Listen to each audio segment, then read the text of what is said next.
Electrical discharge machining merupakan salah satu non-konvensional machining. Untuk lokasinya ini ada di UPT Logam Yogyakarta. Ini untuk mesinnya dan ini untuk kontrolernya.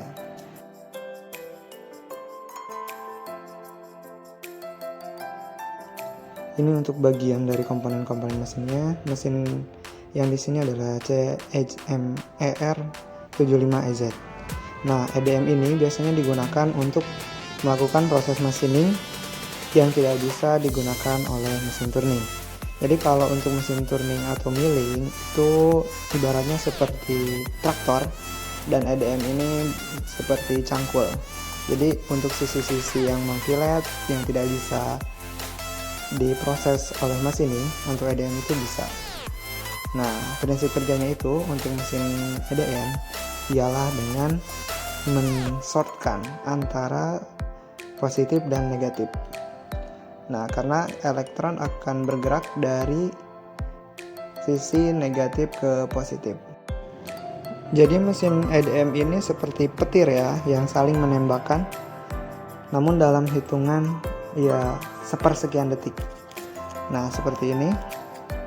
Jadi dia akan memberikan arus kepada material. Nah, di situ ada pola percikan. Nah, di sini ada jarak sepersekian mikron.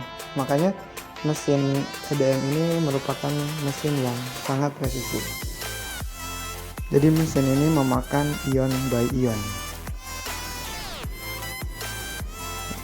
Ini untuk contoh tampilan pergerakannya sangat sedikit, 0,4 mikron. Jadi dia turunnya itu 0,4 mikron untuk menembakkan sparknya. Untuk cairan yang disiramkan ini merupakan cairan dieelektrik atau biasa digunakannya kerosin, sehingga tidak terjadi short circuiting ya antara negatif dan positif. Nah, untuk aplikasi dari EDM sendiri biasanya digunakan untuk bentuk-bentuk yang cukup rumit. Nah, namun perlu diingat untuk EDM ini bukan merupakan mesin yang berdiri sendiri.